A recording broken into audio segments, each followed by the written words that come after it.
Welcome to Rajendra Tandon videos. This video describes the homecoming of Rama.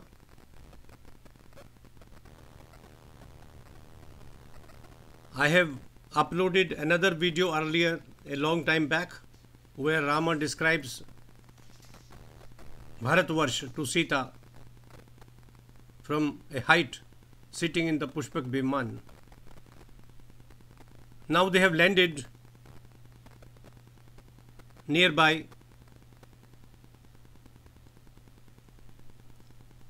the ashram of Rishi Bhardwaj.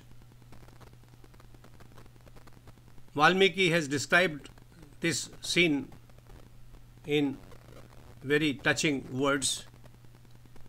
He writes, on the way to Ayodhya, Rama landed at the ashram of Rishi Bhardwaj and bowed at his feet.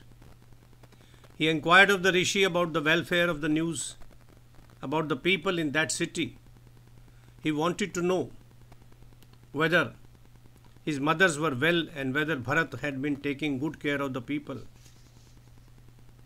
Look at the concern for his public. That is why he was called Maryada Purushottam, always acting within limits, although his treatment of Sita left much to be desired. The Rishi replied, Bharat awaits your arrival patiently. He has grown a sadhu's matted hair. He carries out his official duties looking at your sandals. Everyone in your family and in your city is well. Last time you had passed through dressed in bark, accompanied by your brother and your wife. I had been deeply moved. You had been deprived of your kingdom, moving away from the life of luxury. You looked like a devata who had descended from Swargalok onto the earth. Today, when you return after a great victory over your enemies, it makes me happy to see you. I am aware of your suffering in the Jansana. Through my celestial powers, I am aware of all that has happened at Panchavati, in Kishkindha, and later in Lanka. Ask for whatever blessings you desire, O Rama. However, stay with me for an evening to enjoy my welcome and hospitality. Tomorrow you may leave for Ayodhya. Rama acceded to his request. Asking for a boon, he said, O Maharishi, bless me so that the trees on the path to Ayodhya bear fruit, even though unseasonal. What a request. Bless Ayodhya and its people. Rishi Bhardwaj said, so be it.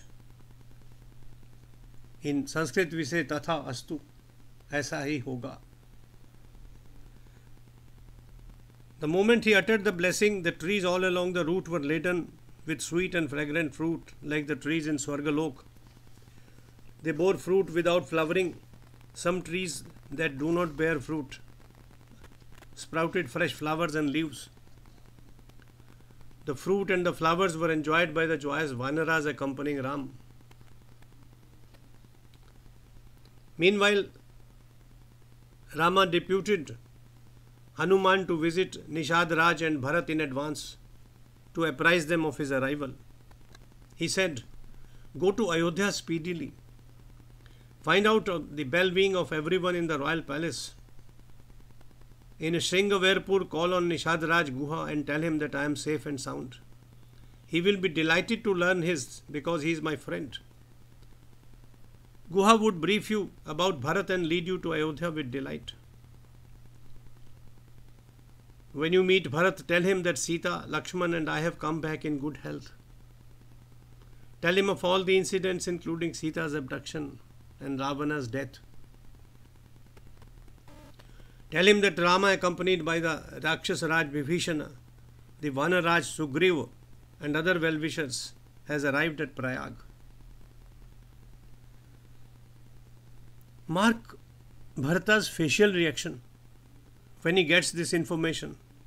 Try to understand his feelings for me and about his consciousness of his duty towards me. Gather all the news in the palace and try to understand Bharata's true inclination. Try to gauge his intentions from changes in his facial expressions, his looks and manner of speech. Who will not change his mind if he has an easy access to his ancestral kingdom, rich in elephants, horses and chariots, and in which it is possible to fulfill one's desires to his heart's content? Hanuman, if under Kaikeyi's influence and because Bharat has enjoyed being a ruler for several years, he desires to continue to rule, he may fearlessly continue to do so. Mark the generosity of Ram. Gather all this information and come back soon. Hanuman assumed a human form and flying in the sky like this. Like his father Pavan, crossing the thunderous confluence of Ganga and Yamuna, he arrived at Sringaverpur and called on the Nishadaraj, conveying the happy tidings to him. Your friend has arrived, he said. A short distance ahead of Ayodhya, Hanuman saw Bharat dressed in a hermit's sheet and the skin of a black deer. Looking weak and sad, he had grown long matted hair and had lost weight because of his grief and yearning for Rama's darshan. Subsisting on fruit and roots, he lived the life of a celibate. He lived a disciplined life and followed his dharma. With a clear conscience, he glowed like a Brahma Rishi. Having enthroned Sri Rama's sandals, Bharat ruled his kingdom in his brother's name. I have uploaded a painting from Mewad where Rama's sandals are consecrated on a royal throne. Have a look at it. Bharat looked after all the four Varnas equitably. His praja was free of fear. His ministers, commanders and the Purohits too, putting on ochre robes, diligently discharged their duties. Even his subjects, following his noble example, lived a sober, unattached life. Writes Valmiki,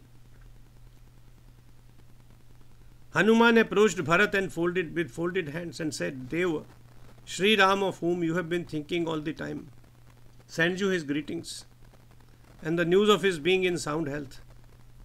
He has inquired of your well-being. Grieve no more. I bring you the joyous tidings that you will soon see your dear brother.